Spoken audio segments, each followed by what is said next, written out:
Hi hello welcome back to ಹಳ್ಳಿ ಮೆಸ್ಟು English YouTube channel. ಯಾರೆಲ್ಲ ನಮ್ಮ ಚಾನಲ್ ಹೊಸದಾಗಿ ನೋಡ್ತಾ ಇದ್ದೀರಿ ದಯವಿಟ್ಟು ಸಬ್ಸ್ಕ್ರೈಬ್ ಮಾಡಿ. ಅದೇ ರೀತಿ ಪಕ್ಕದಲ್ಲಿರ್ತಕ್ಕಂಥ ನೋಟಿಫಿಕೇಶನ್ ಬೆಲ್ ಮೇಲೆ ಕ್ಲಿಕ್ ಮಾಡೋದ್ರ ಮುಖಾಂತರ ನಾವು ಮಾಡ್ತಕ್ಕಂಥ ಹೊಸ ಹೊಸ ವಿಡಿಯೋಗಳನ್ನ ತಪ್ಪದೆ ನೀವು ಕೂಡ ಅಪ್ಡೇಟ್ ಮಾಡ್ಕೊಳ್ಬೋದು. ಸೊ ನಾವು ಪ್ರತಿದಿನ ಮಾತಾಡ್ತಿರ್ತೇವೆ, ನಾನಿನ್ನು ಕೆಲಸವನ್ನ ಮುಗಿಸ್ಬೇಕು, ಅವರಿನ್ನೂ ಮನೆಗೆ ಬಂದಿಲ್ಲ, ಬರಬೇಕು, ನಾನಿನ್ನು ಆಫೀಸ್ಗೆ ಹೋಗ್ಬೇಕಾಗಿತ್ತು, ಹೋಗಿಲ್ಲ. ಈ ರೀತಿ ಮಾತಾಡ್ತಿರ್ತೇವೆ ನಾವು. ಆ ವಾಕ್ಯಗಳನ್ನ ನಾವು ಇವತ್ತಿನ ಒಂದು ಕ್ಲಾಸಲ್ಲಿ ಇಂಗ್ಲಿಷ್ ಅಲ್ಲಿ ಹೇಗೆ ಮಾಡೋದು, ಒಂದು ಸ್ಟ್ರಕ್ಚರ್ ಮುಖಾಂತರ ಈಸಿಯಾಗಿ ನಾವು ಇವತ್ತಿನ ಒಂದು ವಿಡಿಯೋದಲ್ಲಿ ನಾವು ಕಲ್ತ್ಕೊಳ್ಳೋಣ. Okay, let's get in to the class. ಇಲ್ಲಿ ನೋಡಿ, ಸಿಂಪಲ್ ಆಗಿರ್ತಕ್ಕಂಥ ಒಂದು ಸ್ಟ್ರಕ್ಚರ್ ಇದೆ. ನಾನು ಹೇಳ್ತೇವೆ, ಸಬ್ಜೆಕ್ಟ್ ಅಂದ್ರೆ ಗೊತ್ತಿದೆ ನಿಮ್ಗೆ, I, we, you, they, he, she, it. ಇವುಗಳನ್ನ ನಾವು ಯಾವಾಗ್ಲೂ ಸಬ್ಜೆಕ್ಟ್ ಅಂತ ಕರಿತೇವೆ. ಅಂದ್ರೆ ನೀವು ಹಿ, ಶಿ, ಇಟ್ ಗಳ ಬದಲಾಗಿ you can also use the noun. ನೀವು ನೌನ್ ಅನ್ನು ಕೂಡ ನೀವು ಬಳಸಬಹುದು. ದೇ ಜೊತೆಗೆ ನೀವು ಬೇರೆ ಹೆಸರುಗಳನ್ನು ಕೂಡಿ ನೀವು ಕೂಡ ವಾಕ್ಯವನ್ನು ಮಾಡಬಹುದು. ಅನಂತರ ಐ ಜೊತೆಗೆ ಆಮ್ ಅಂತ ಬಳಸ್ತೇವೆ. ನೆಕ್ಸ್ಟ್ ಇಲ್ಲಿ ವಿ, ಯು, ದೇ ಜೊತೆಗೆ ಎಟ್ ಟು ಅಂತ ಬಳಸ್ತೇವೆ. ಯಾಕಂದ್ರೆ ಇವು ಪ್ಲೂರಲ್ ಸಬ್ಜೆಕ್ಟ್ ಇದಾವಲ್ಲ, ಅದಕ್ಕೆ ನಾವು ಪ್ಲೂರಲ್ ಹೆಲ್ಪಿಂಗ್ ವರ್ಬ್ ಅನ್ನ ನಾವು ಬಳಸ್ತೇವೆ. ಹಿ, ಶಿ, ಇಟ್ ಗಳ ಜೊತೆಗೆ ಈಸ್ ಬಳಸ್ತೇವೆ. ಜೊತೆಗೆ ಎಟ್ ಟು ಅಂದ್ರೆ ಏನು, ಇನ್ನೂ ಅಂತ ಅರ್ಥ. ಅದ ನಂತರ ಬರ್ತಕ್ಕಂಥದ್ದು ಇಲ್ಲಿ ಎಲ್ಲವುಗಳನ್ನು ನಾವು V1 ಅಂದ್ರೆ action word, verb forms the base form verb ಗಳನ್ನ ನಾವು ಬಳಸಿ ನಾವು ಹೇಳ್ತೀವಿ. ನೋಡಿ, I am yet to complete homework. ನಾನಿನ್ನು ಕಂಪ್ಲೀಟ್ ಮಾಡಿಲ್ಲ, ಮಾಡಬೇಕು ಅಂತ ಅರ್ಥ. I am yet to complete homework. ನಾನಿನ್ನು ಹೋಮ್ವರ್ಕ್ ಅನ್ನ ಕಂಪ್ಲೀಟ್ ಮಾಡಬೇಕು. ಯೆಟ್ ಟು ಅಂದ್ರೆ ಅದರ ಅರ್ಥ ಇನ್ನು ಅದನ್ನ ಮಾಡಬೇಕು ಅಂತ ಅರ್ಥ. ಯಾವುದನ್ನ? ಹೋಮ್ವರ್ಕ್ ಅನ್ನ ಏನ್ ಮಾಡ್ಬೇಕು? I am yet to complete homework.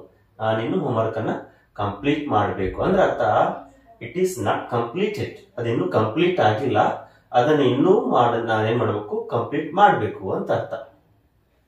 ನೋಡಿ, I am yet to learn spoken English. ನಾನಿನ್ನು ಸ್ಪೋಕನ್ ಇಂಗ್ಲಿಷ್ ಅಲ್ಲಿ ಅಥವಾ ಸ್ಪೋಕನ್ ಇಂಗ್ಲಿಷ್ ಅನ್ನ ಕಲ್ತಿಲ್ಲ, ಇನ್ನು ಕಲಿಬೇಕು ಅಂತ ಅರ್ಥ. ನಾವು ಯಾವುದೇ ಕೆಲಸವನ್ನ ಆಗಲಿ ಹೇಳ್ತಾ ಇರ್ತೀವಿ, ನಾನಿನ್ನು ಅದನ್ನ ಮಾಡಬೇಕು, ಅದನ್ನ ಇನ್ನು ಕಲಿಬೇಕು, ಕೇಳಬೇಕು, ಹೋಗಬೇಕು ಅಂತ ಹೇಳ್ತಾರಲ್ವಾ, ಅವಾಗ ಈ ಯೆಟ್ ಟು ಅನ್ನೋ ಒಂದು ವರ್ಡ್ ಅನ್ನ ಬಳಸಿ ನಾವು ಹೇಳ್ತೇವೆ. We are yet to learn spoken English. ನಾವಿನ್ನು ಸ್ಪೋಕನ್ ಇಂಗ್ಲಿಷ್ ಅನ್ನ ಕಲಿತಿಲ್ಲ, ನಾವು ಇನ್ನು ಕಲಿಬೇಕಾಗಿದೆ. ನೋಡಿ, I am yet to learn spoken English. ನಾನಿನ್ನು ಸ್ಪೋಕನ್ ಇಂಗ್ಲಿಷ್ ಅನ್ನ ಕಲಿಬೇಕು. I am yet to come home. ನಾನು ಇನ್ನು ಮನೆಗೆ ಬರಬೇಕು. ಆಮೇಲೆ ಅದ್ರ ಬಗ್ಗೆ ವಿಚಾರ ಮಾಡೋಣ.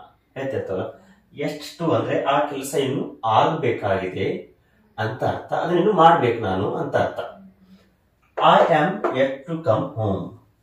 ನಾನಿನ್ನು ಮನೆಗೆ ಬರಬೇಕು. I am yet to attend meeting.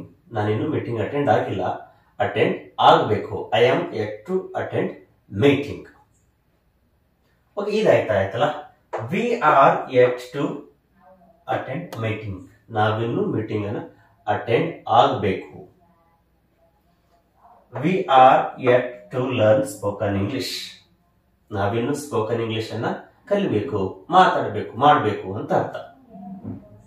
V are yet to take bath. ನಾವಿನ್ನು ಸ್ನಾನ ಮಾಡಿಲ್ಲ, ಸ್ನಾನ ಮಾಡಬೇಕು. ಅಂದ್ರೆ ಆ ಕೆಲಸವನ್ನ ಮುಂದೆ ಈಗ ಮಾಡಬೇಕು ಅಂತ ಹೇಳಿಕೆ ನಾವು ಎಟ್ ಟು ಅಂತ ನಾವು ಬಳಸಿ, ಅಲ್ಲ ಬೇಸ್ ಫಾರ್ಮ್ ಆಕ್ಷನ್ ಮಾಡ ಅಂದ್ರೆ ಕ್ರಿಯಾಪದದ ಬೇಸ್ ಫಾರ್ಮ್ ಅನ್ನ ಬಳಸಿ ನಾವು ಇಲ್ಲಿ ಮಾತಾಡ್ತಿರ್ತೇವೆ. Okay, they are yet to take bath. ಅವರಿನ್ನು ಸ್ನಾನ ಮಾಡಬೇಕು. They haven't taken. ಇನ್ನು ಮಾಡಿಲ್ಲ, ಮಾಡಬೇಕು ಅಂತ ಅರ್ಥ. He is yet to take bath. ಅವನು ಇನ್ನು ಸ್ನಾನ ಮಾಡಬೇಕು.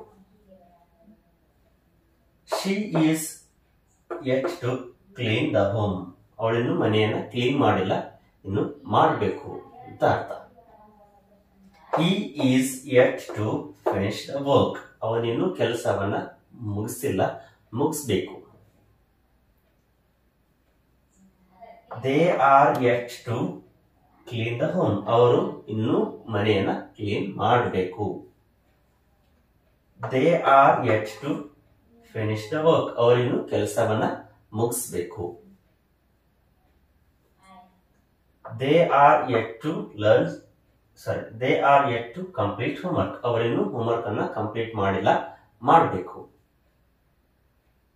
ಅದೇ ಹೇಳಿದಲ್ಲ, yet to ಅನ್ನ ಬಳಸಿ ನಾವು ಇನ್ನು ಆಗದೇ ಇರತಕ್ಕಂತ ಕೆಲಸದ ಬಗ್ಗೆ ಅದನ್ನ ಮಾಡಬೇಕು ಅಂತ ಹೇಳಲಿಕ್ಕೆ yet to ಅನ್ನ ಬಳಸಿ ಈ ಸಿಂಪಲ್ ಪ್ರೆಸೆಂಟ್ ಅಂದ್ರೆ ಬೇಸ್ ಫಾರ್ಮ್ ಆಕ್ಷನ್ ವರ್ಡ್ ಏನಿದೆಲ್ಲ ಆ ಬೇಸ್ ಫಾರ್ಮ್ ಅನ್ನ ಬಳಸಿ ನಾವೇನ್ ಮಾಡ್ಬೇಕು, ಈ ತರ ವಾಕ್ಯವನ್ನು ಮಾಡಿದಾಗ ನಾವು ಈಸಿಯಾಗಿ ಒಂದು ಹೊಸ ಒಂದು ವಿಧಾನದಿಂದ ಏನ್ ಮಾಡಬಹುದು, ಇಂಗ್ಲಿಷ್ ಅನ್ನ ಮನೆಯಲ್ಲಿ ನಾವು ಕೂಡ ಕಲಿಬಹುದು. ಓಕೆ, ಇವತ್ತಿನ ಒಂದು ತರಗತಿಯಲ್ಲಿ yet to ಅಂದ್ರೇನು, yet to ಅನ್ನ ಬಳಸಿ ಮಾತಾಡಿದಾಗ ಏನಾಗುತ್ತೆ ಅನ್ನೋದ್ರ ಬಗ್ಗೆ ನಾವು ಈ ಒಂದು ವಿಡಿಯೋದಲ್ಲಿ ನಾವು ತಿಳಿಸ್ಕೊಟ್ವಿ. ಹಾಗಾದ್ರೆ ಇದೇ ಒಂದು ಸ್ಟ್ರಕ್ಚರ್ ಮುಖಾಂತರ ಏನ್ ಮಾಡಿ, ನಾನು ಹೇಳ್ತಕ್ಕಂಥ ವಿಡಿಯೋಗಳನ್ನ ನೀವು ಕಮೆಂಟ್ ಮುಖಾಂತರ ಮಾಡಿ ತಿಳಿಸಿ. ಟ್ರೈನ್ ಇನ್ನು ಬರಬೇಕು. ನಾವು ಇನ್ನು ಮದುವೆಗೆ ಹೋಗಬೇಕು. ಅವಳು ಇನ್ನೂ ಮನೆಗೆ ಬಂದಿಲ್ಲ.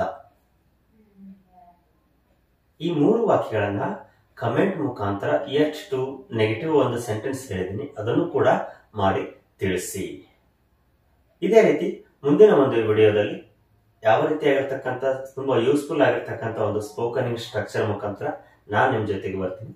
Have a nice day. Thank you.